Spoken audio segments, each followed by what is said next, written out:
La mayoría de las personas no tienen miedo a morir. Tienen miedo a algo mucho más oscuro. Descubrir, justo antes de morir, que nunca vivieron de verdad.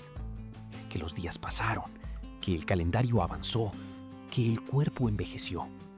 Y que en algún punto, sin que nadie lo anunciara, dejaron de existir para simplemente funcionar. Eso no es filosofía de autoayuda. Es un diagnóstico clínico. Y hay un hombre que lo demostró, no en un auditorio lleno de gente con cuadernos, no en un podcast motivacional, sino en el lugar donde el ser humano más cerca ha estado de convertirse en polvo. Su nombre es Viktor Frankl.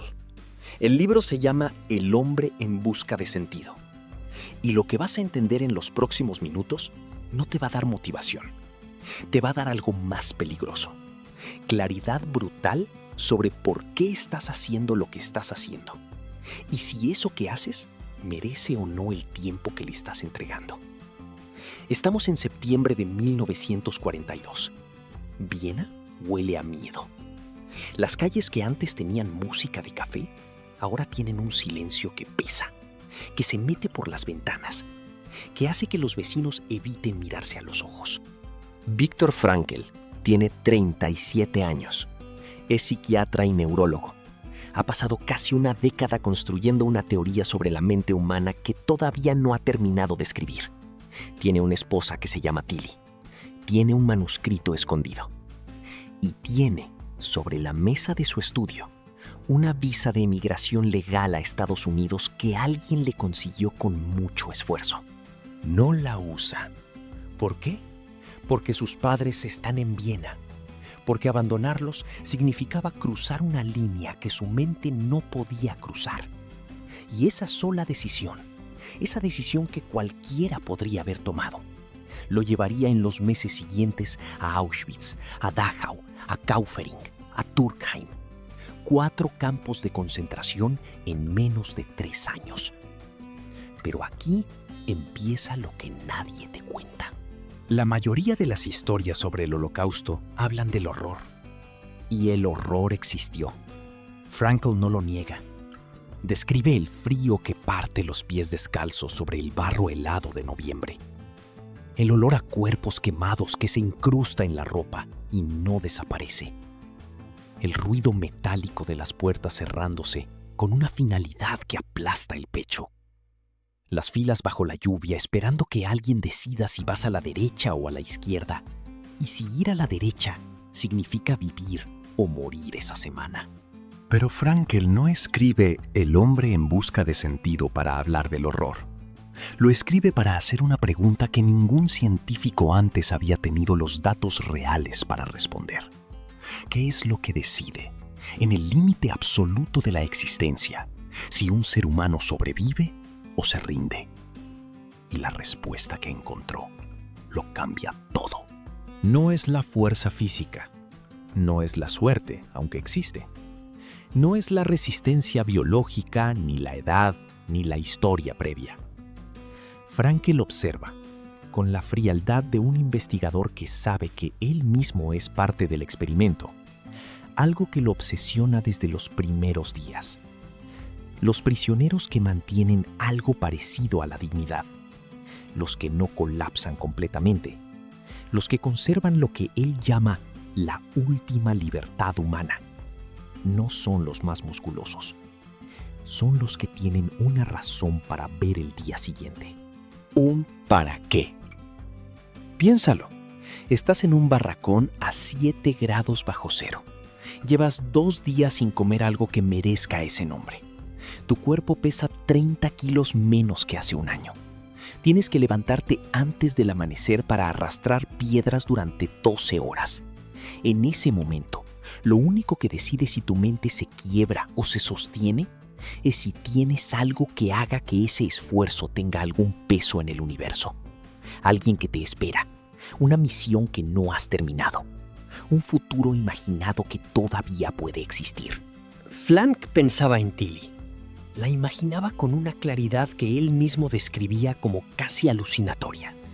Sentía su voz, veía su cara en la niebla de la mañana cuando lo sacaban a trabajar. no sabía y no podía saber que Tilly había muerto en Bergen-Belsen meses antes. Pero ese amor, esa imagen sostenida a la fuerza en su mente mientras el cuerpo se rendía, era el único combustible que calentaba algo que el frío no podía tocar.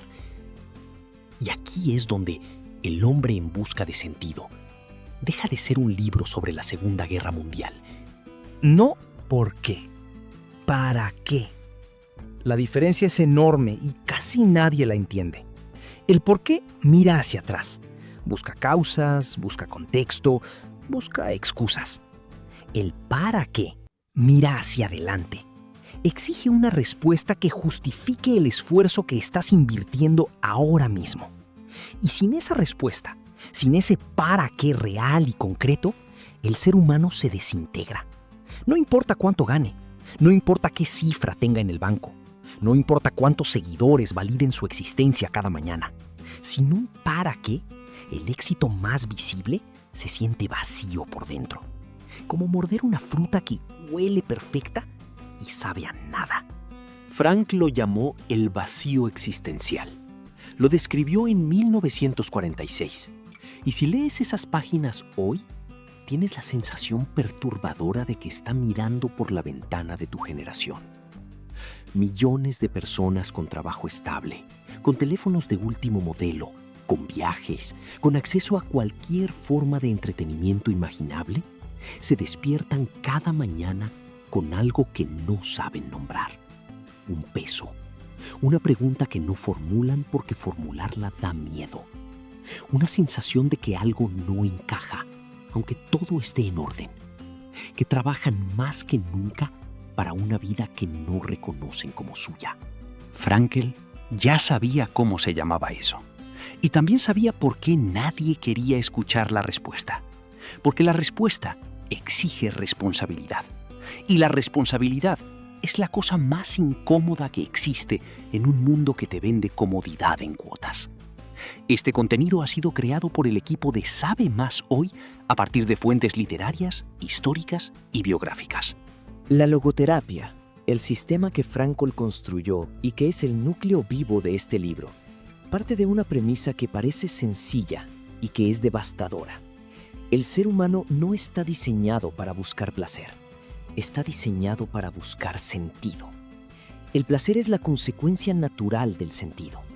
Cuando lo inviertes, cuando pones el placer primero, lo destruyes. Porque el placer perseguido directamente se vuelve insípido. Necesita cada vez más dosis. Nunca llena lo que prometía llenar.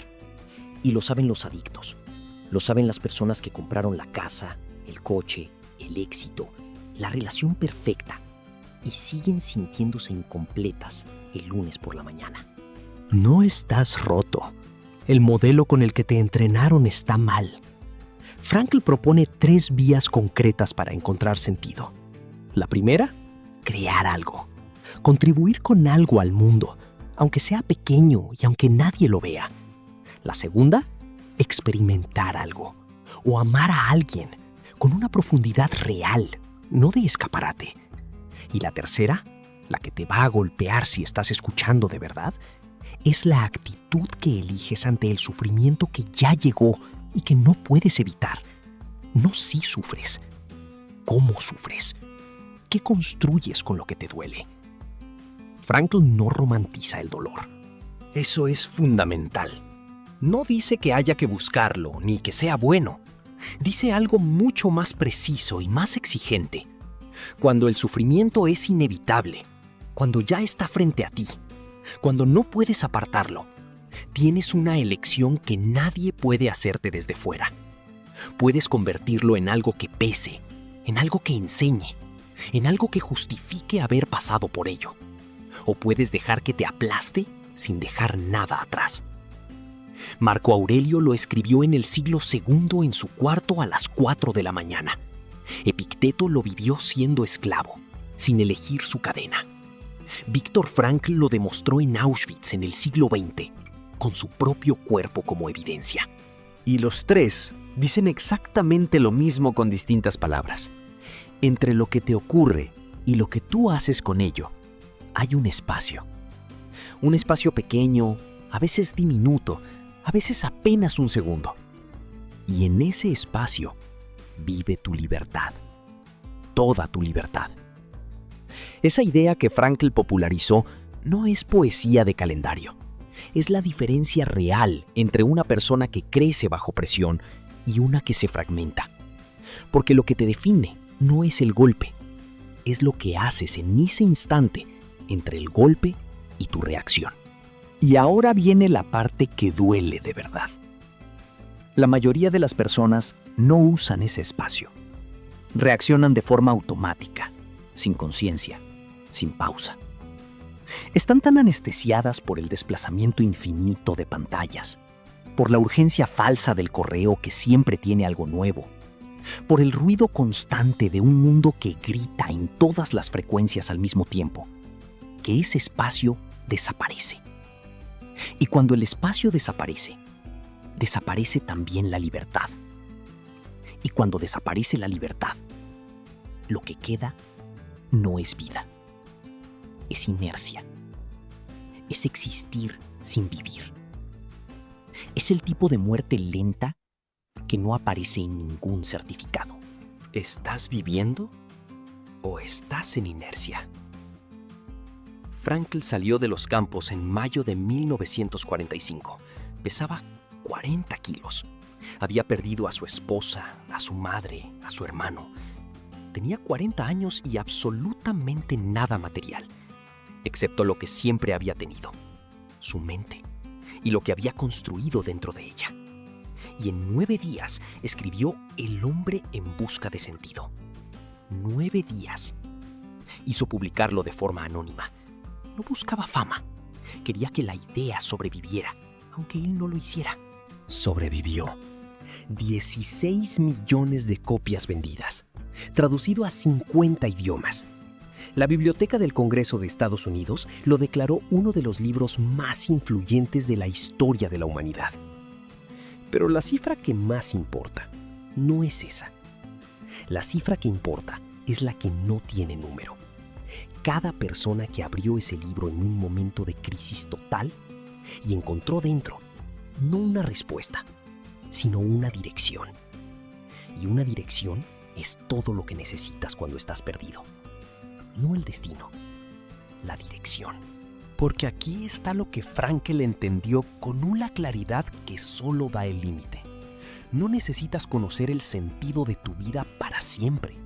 No necesitas una misión con mayúsculas grabada en piedra. Necesitas el sentido de este momento, de esta situación concreta, de este sufrimiento específico que tienes ahora mismo. El sentido no se descubre una sola vez. Se negocia constantemente con la vida. En cada curva, en cada pérdida, en cada mañana que empieza igual, pero que no es igual. ¿Qué significa eso para ti hoy? Significa que la pregunta paralizante, ¿cuál es mi propósito?, no tiene respuesta directa. Está diseñada, inconscientemente, para que no actúes. La pregunta correcta es más pequeña y más honesta.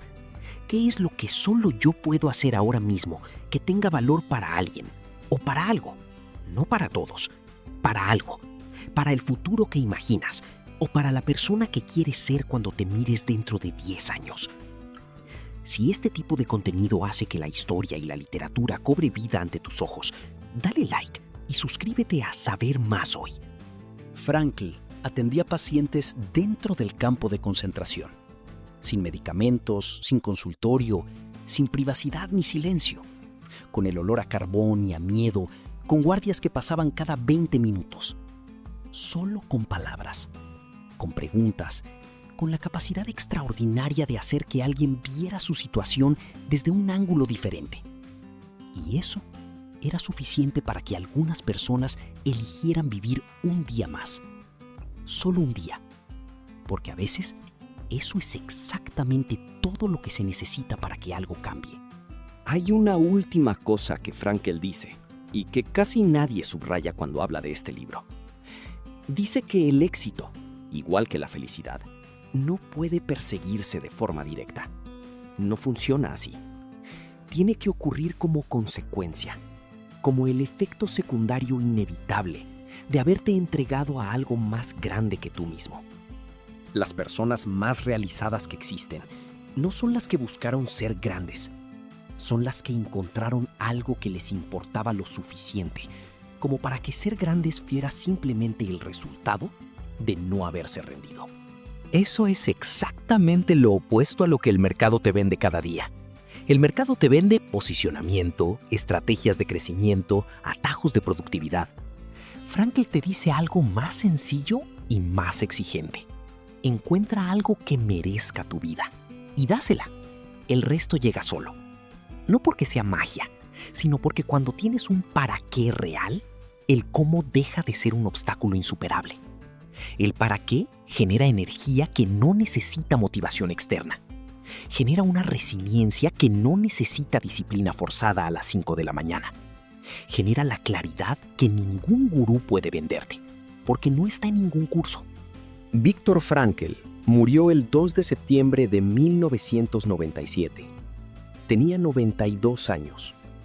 Hasta los últimos meses dio conferencias, atendió pacientes y escaló montañas, literalmente, los Alpes austríacos, cuando ya superaba los 80.